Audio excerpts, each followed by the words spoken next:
ആ PSC വേണോ? PSC അറിഞ്ഞില്ലേ? എന്താ PSC അവിടെ ഒന്ന് പിടിക്കണോ? PSC 60 ലക്ഷത്തിന് PSC അല്ല പടക്കണ PSC എടുക്കട്ടെ, ഓരോന്നും എടുക്കട്ടെ. അല്ല ഇവർക്കൊക്കെ എന്തിനാ? ഇവരൊക്കെ ഹോൾസെയിൽ ഡീലർമാരല്ലേ അതിന്റെ? അറിഞ്ഞില്ല? എന്താണത്? എനിക്ക് എടോ മുഹമ്മദ് റിയാസ് PSC കച്ചവടം തുടങ്ങി അറിഞ്ഞു. തമാശയല്ല, തമാശയല്ല. അനാവശ്യമായി ഉയർന്നു വരുന്ന ഇത്തരം വിവാദങ്ങളോട് പ്രതികരിക്കരുതെന്ന് താത്വികാചാര്യൻ പറഞ്ഞു. അല്ല ഇവർക്ക് എനിക്ക് മനസ്സിലാവുന്നില്ല സുഹൃത്തുക്കളെ, ഇവർക്ക് ഈ കണ്ട കാര്യങ്ങളൊക്കെ എങ്ങനെ ഇവർക്ക് അനാവശ്യമാകുന്നു എന്ന് എനിക്ക് മനസ്സിലാവുന്നില്ല. നമ്മുടെ കേട്ടാലേ അങ്ങ് സർക്കാരിന്റെ നെഞ്ചത്തോട്ട് കയറണം. കാര്യം മനസ്സിലാക്കണം, ഈ സർക്കാരിന്റെ കാലത്താണ് ഏറ്റവും കൂടുതൽ PSC നിയമനങ്ങൾ നടന്നിട്ടുള്ളത്. ശരിയാ, ഇതേ സർക്കാരിന്റെ കാലയളവിൽ തന്നെയാണ് PSC ഉദ്യോഗാർത്ഥികൾ വഴി കിടന്ന് മൊട്ടയടിച്ചതും കിടന്ന് ഉരുണ്ടതും മീൻ വിറ്റതും ഒക്കെ ഇതേ സർക്കാരിന്റെ സമരം നടത്തിയില്ല. ഞങ്ങൾ അറിഞ്ഞില്ലേ? അല്ല കാര്യം ചോദിക്കട്ടെ, അവ ഉമ്മൻചാണ്ടി സർക്കാരിന്റെ കാലത്ത് സമരം നടത്തിയോണ്ട് പിണറായി വിജയൻ സർക്കാരിന്റെ കാലത്ത് സമരം നടത്താമെന്നാണോ നിങ്ങൾ പറയുന്നത്? അവന്റെ ഏറ്റവും കൂടുതൽ സമരം ആര് നടത്തിയതാണോ നിങ്ങൾ തൂക്കി നോക്കുന്നത്? വിളിക്കണോ? PSC ഉദ്യോഗാർത്ഥികളെ വിളിക്കണോ ഇങ്ങോട്ടേക്ക്? എടാ നമുക്ക് പറയാനുണ്ടോ? അതാ പറഞ്ഞത്, നിങ്ങൾ PSC നിയമനം നടത്തിയതിന്റെ കണക്കൊന്നും നിങ്ങൾ പറയത്തില്ല. എടാ ഇവരെല്ലാം കൂടി ഇങ്ങനെ പഠിച്ചാൽ എവിടെ നടത്തിട്ട് ജോലി കൊടുക്കാനാണോ ഇത്? അപ്പൊ പഠിക്കണ്ടെന്നാണോ പറയുന്നത്? അങ്ങനെയല്ല, നിങ്ങളെ പോലെ പഠിപ്പും വിവരവും വിദ്യാഭ്യാസം ഇല്ലാത്ത ടീമുകൾ കയറി മുഖ്യമന്ത്രി കസേരയിലും മന്ത്രിയുടെ കസേരയിൽ കയറി ഇരുന്നിട്ട് പഠിക്കുന്ന പിള്ളേരുടെ പഠിത്തം മുടക്കുന്നോടോ? ഞാൻ പറയട്ടെ, സജി ചെറിയാൻ മന്ത്രി മുമ്പൊരു തവണ പറഞ്ഞിരുന്നു 10ാം ക്ലാസ് എഴുത്തും വായന ഇറങ്ങുന്ന പിള്ളേരാണെന്നാണോ? മീൻ വിൽക്കുന്നതൊന്നും അത്ര കുറച്ചിലുള്ള ജോലിയൊന്നും അല്ല. എന്നാ പിന്നെ ഗവൺമെന്റ് ജോലി വേണമെന്ന് പറഞ്ഞിട്ട് കഴിവിടി കൂടിയായിരുന്നു. ഒരു നാണക്കേട് ഒന്നുമില്ലല്ലോ. എന്നാ പിന്നെ മുഖ്യമന്ത്രി കസേര മന്ത്രിമാരുടെ കസേര രാജിവെച്ച് അങ്ങോട്ട് ഇറങ്ങണം മിസ്റ്റർ. മീൻ വിൽക്കാൻ അല്ല എക്സാലോജിക് സൊല്യൂഷൻസ് ഒരു മീൻ വിൽപ്പന മാർക്കറ്റാക്കി മാറ്റണം. അത്രയൊന്നും ഒരു ജോലിയിലും അതിന്റേതായുള്ള കുറവോ നികവോ. അതെ, അതുകൊണ്ടാണ് പറഞ്ഞത് നമ്മുടെ ചെറുപ്പക്കാർ മറ്റു ജോലികളിലേക്ക് തിരിയണം. കൃഷി, മത്സ്യവില്പന, എന്തെല്ലാം ഉണ്ട്. ഇവിടുത്തെ കർഷകരുടെയും അതുപോലെ തന്നെ ഉണ്ടല്ലോ. നിങ്ങളുടെ ബാങ്കിലുള്ളത് പോലെ അല്ല ഇത്. അതെ ഇവിടുത്തെ കർഷകരുടെയും മത്സ്യത്തൊഴിലാളികളുടെ അവസ്ഥ നിലവിൽ ഇപ്പൊ എന്താ? നല്ല രീതിയിലാണ്. കൃഷി മന്ത്രി ഉണ്ടല്ലോ, അദ്ദേഹം എവിടെ? പാടത്തിലായിരിക്കും, കോലമായിട്ട് നിൽക്കണായിരിക്കും. അല്ല, കൃഷി രീതിയെ ഉന്നത നിലവാരത്തിൽ എത്തിക്കാൻ. അതെ ഇവിടുന്ന് കുറച്ച് കർഷകരെ കൊണ്ട് പോയായിരുന്നല്ലോ എന്തോ പാച്ചാനായിട്ട്. എന്നിട്ട് അവിടുന്ന് ഒരു കർഷകർ ഒളിച്ചോടി പോയായിരുന്നല്ലോ. എന്തുകൊണ്ട്? ഇസ്രായേലിൽ ചെന്നപ്പോ അയാൾക്ക് ഇപ്പൊ ഉടനെ ജെറുസലേം കാണണമെന്ന് സർക്കാർ ചെലവിൽ കണ്ടിട്ട് വന്നല്ലേ? അല്ലാതെ ഇവിടുത്തെ പക്ഷെ പഠിക്കാൻ പോയത് വളരെ മികച്ച ഒരിതായിരുന്നു. പഠിച്ചിട്ട് നമ്മൾ വന്നിട്ട് അന്നത്തെ പക്ഷെ എന്തിനു പഠിച്ചു, ഏതിന് പഠിച്ചു?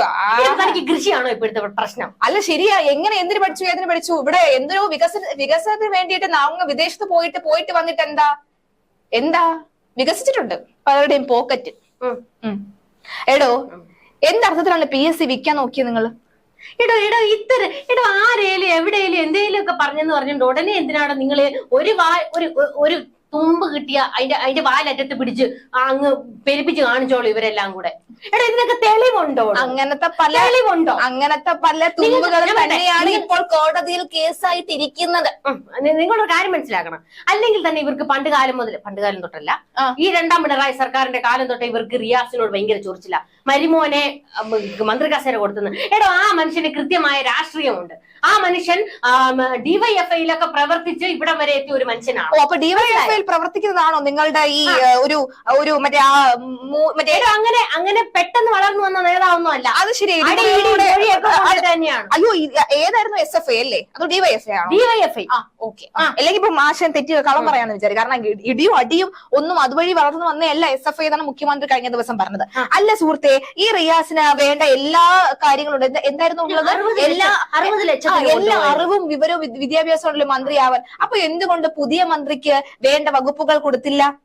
അതായത് രാധാകൃഷ്ണൻ അദ്ദേഹം നടത്തി വരുന്ന വകുപ്പിലേക്കാണല്ലോ പുതിയ മന്ത്രി നമ്മൾ തെരഞ്ഞെടുത്തത്. എന്തുകൊണ്ട് അത് എല്ലാ വകുപ്പുകളും കൊടുത്തില്ല? അപ്പോൾ എന്താ കാരണം പറഞ്ഞത് നിങ്ങള്? എന്താ പറഞ്ഞേ? പരിചയക്കുറവ്. ഇനി കൂടുതൽ ഞാനൊന്നും പറയുന്നതിനെ കുറിച്ച്. മുഹമ്മദ് റിയാസിന്റെ പരിചയം എന്തായിരുന്നു? അപ്പോൾ ആ പുതിയ നമ്മുടെ കേളു, അദ്ദേഹത്തിന്റെ പേര് കേളു, അദ്ദേഹം പരിചയക്കുറവില്ലാത്തയാളാണോ? എത്ര നാള് കൊണ്ട് ലെജിസ്ലേറ്റീവ് ഇടുക്കിയിൽ നിന്ന് അദ്ദേഹം MLA ആയി വരുന്നു, വയനാട് നിന്ന് MLA ആയി വരുന്നു. അപ്പൊ DYFI കയറാത്തതാണോ അദ്ദേഹത്തിന്റെ പ്രശ്നം? വളച്ചൊടിക്കാൻ നോക്കരുത് സഖാക്കളെ. ഓ എന്തോ അയ്യോ സഖാക്കളെ കേക്കൂ. സുഹൃത്തുക്കളെ നായിരുന്നു ഇപ്പൊ സഖാക്കളെ നാക്കിയായി. ഈ പ്രസ്ഥാനത്തെ തകർക്കാൻ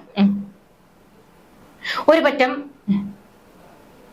പ്രതിപക്ഷത്തു നിന്നും കുറച്ച് ആൾക്കാർ മാധ്യമങ്ങളെ കൂട്ടുപിടിച്ച് തെറ്റിദ്ധാരണ പരത്തി ഈ സർക്കാരിലെ മികച്ച ഒരു മന്ത്രിക്ക് നേരെയാണ് അപവാദം പറഞ്ഞ് പ്രചരിപ്പിക്കുന്നത്. ആ മികച്ച ഏതായിരുന്നു? പിന്നെ പാർട്ടിയിൽ നിന്നും ചില പുഴുക്കുത്തുകൾ നവലിബറൽ പ്രസ്ഥാനങ്ങളുടെ നവലിബറൽ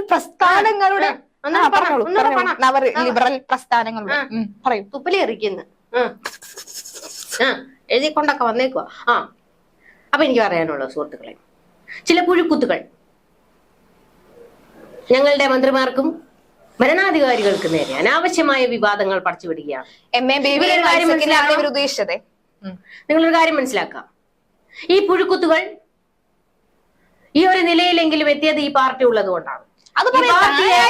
ഈ പാർട്ടിയെ പിന്നിൽ നിന്ന് കുത്തി കാലിവാരി എവിടെയെങ്കിലും എത്താമെന്ന് നിങ്ങൾ കരുതുന്നുണ്ടെങ്കിൽ അത് തെറ്റാണ്. വിപ്ലവം വിജയിക്കട്ടെ. ശക്തമായ രീതിയിൽ നിലപാടുകൾ സ്വീകരിക്കുമെന്ന് നിങ്ങൾ മനസ്സിലാക്കുക. തോമസിന് ഐസക്കിനെതിരെയോ ആരാണേലും, തോമസിനും ബേബിക്കെതിരെയോ ആരാണേലും. പിന്നെ എന്തുകൊണ്ട് നിങ്ങൾ മുഖ്യമന്ത്രി പിണറായി വിജയനെതിരെ നിങ്ങൾ നടപടി സ്വീകരിക്കുന്നില്ല? പിണറായി വിജയൻ പാർട്ടിക്കെതിരെ പ്രവർത്തിക്കുന്നുണ്ടോ? ഉണ്ടില്ല. ആരും ഉണ്ണിറ്റും ഇല്ല. നാട്ടുകാർ ഉണ്ണുന്നില്ല.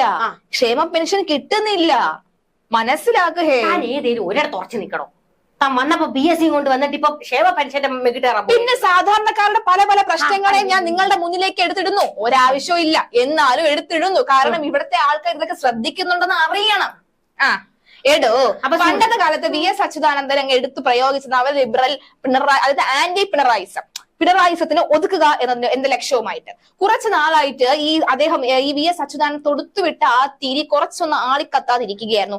പക്ഷെ ഇപ്പോൾ ശക്തിയുക്തം അവർ നെഞ്ചു വിരിച്ചു നിൽക്കുകയാണ് സുഹൃത്തുക്കളെ, നെഞ്ചു വിരിച്ചു നിൽക്കുകയാണ്. പറഞ്ഞു വരുന്നത് എന്താണോ നോക്കുന്നത്? പറഞ്ഞു വരുന്നത് MA ബേബി ഐസക്കിനെ കുറിച്ചാണ്. പിന്നെ ഒരു മിനിറ്റ്. പിന്നെ സുഹൃത്തുക്കളെ, അച്യുതാനന്ദന്റെ ആരോഗ്യത്തിനെ കുറിച്ച് ചില ബിരുദന്മാര് ചില തെറ്റായ പ്രചരണങ്ങൾ നടത്തുന്നുണ്ട്. അത് നമ്മൾ ശക്തിയുക്തം എതിർക്കും. വല്ല അറിയുന്നുണ്ടോ? താൻ ഇത് വല്ലതും അറിയുന്നുണ്ടോ? മുതിർന്ന പാർട്ടി നേതാവിനെ കുറിച്ച് നാട്ടുകാർ പറഞ്ഞു നടക്കുന്നത് എന്തൊക്കെയാണോ?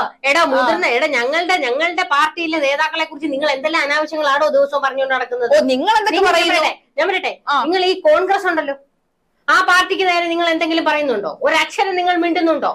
അതിനകത്തിൽ എന്തോരം പുഴുക്കുത്തുകളുണ്ട്. ഭരണപക്ഷത്ത് ആരാടോ ഉള്ളത്? നിങ്ങൾ പ്രതിപക്ഷത്തെ അതുകൊണ്ട് പറയത്തില്ലേ? അല്ല, നിങ്ങൾ നിങ്ങൾ പറയത്തില്ലേ? ശരിയാ. ഭരണപക്ഷം പ്രതിപക്ഷത്തെ പറഞ്ഞുകൊണ്ടിരിക്കും. അത് മാത്രമേ ഇവർക്ക് ഇപ്പൊ ചെയ്യാൻ കഴിയും. എടോ, ഭരിക്കുന്നവന്മാർ നന്നായിട്ട് ഇരുന്ന് കഴിഞ്ഞാൽ ഭരണപക്ഷമോ അല്ല പ്രതിപക്ഷമോ അതിന്റെ രീതിയിൽ അവിടെ ഇരുന്നോളും. ഇവിടെ പ്രതിപക്ഷത്തെ കുറിച്ച് ഒന്നും സംസാരിക്കുന്നില്ല. നമ്മുടെ ഗവർണറും മറിയക്കുട്ടി അമ്മയും ഒക്കെ ഉണ്ട് ഇവിടെ പ്രതിപക്ഷമായിരുന്നു നിൽക്കാൻ.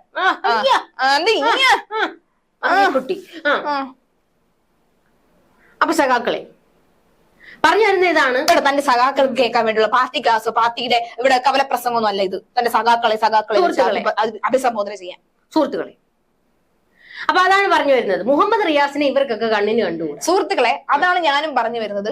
അതായത് ഈ പുഴുക്കുത്ത് ഇയാൾ പറഞ്ഞല്ലോ, പിണറായിസത്തിനെ എതിർക്കാൻ വേണ്ടിയിട്ട് ആ പായസത്തിനെ ഇവിടെ ഇട്ട് അധികം വഷളാക്കാതിരിക്കാൻ വേണ്ടിയിട്ടുള്ള പടയൊരുക്കം പാർട്ടിക്കകത്ത് തന്നെ തുടങ്ങിയിരിക്കുകയാണ് സുഹൃത്തുക്കളെ. ഏത് നിമിഷവും ഒരു പതനം ഉണ്ടാകാനുള്ള സാധ്യത ഇയാൾ എത്ര ആട്ടിയിടും കാര്യമില്ല, ഉണ്ടാകാനുള്ള സാധ്യത ഉണ്ട് എന്ന് തന്നെയാണ് നമ്മൾ മനസ്സിലാക്കുന്നത്. ഇവിടെ ചിലര് മനക്കോട്ട കെട്ടുന്നത് ഇവിടെ പിണറായി വിജയനോട് കൂടി ഇവിടെ CPM അങ്ങ് ഇല്ലാതാകുന്ന. അത് മനക്കോട്ടയല്ല സുഹൃത്തുക്കളോ, അത് മനക്കോട്ടയല്ല. അയ്യോ, അത് മനക്കോട്ടയല്ല, അത് യാഥാർത്ഥ്യം. പിണറായി വിജയന് ശേഷം ഇവിടെ ആരുണ്ട്?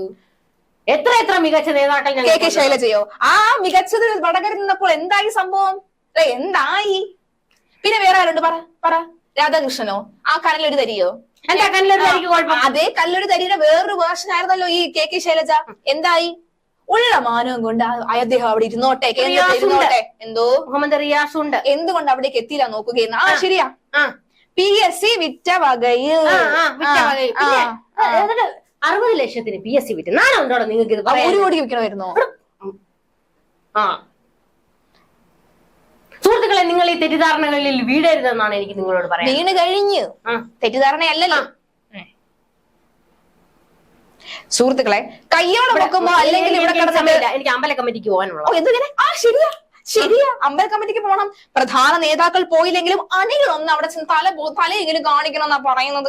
വിശ്വാസികളെ കൂടെ നിർത്തിയില്ലെങ്കിൽ എന്തായിരിക്കും കിട്ടാൻ പോകുന്ന പണി നല്ല പോലെ ഗോവിന്ദ മാഷിന്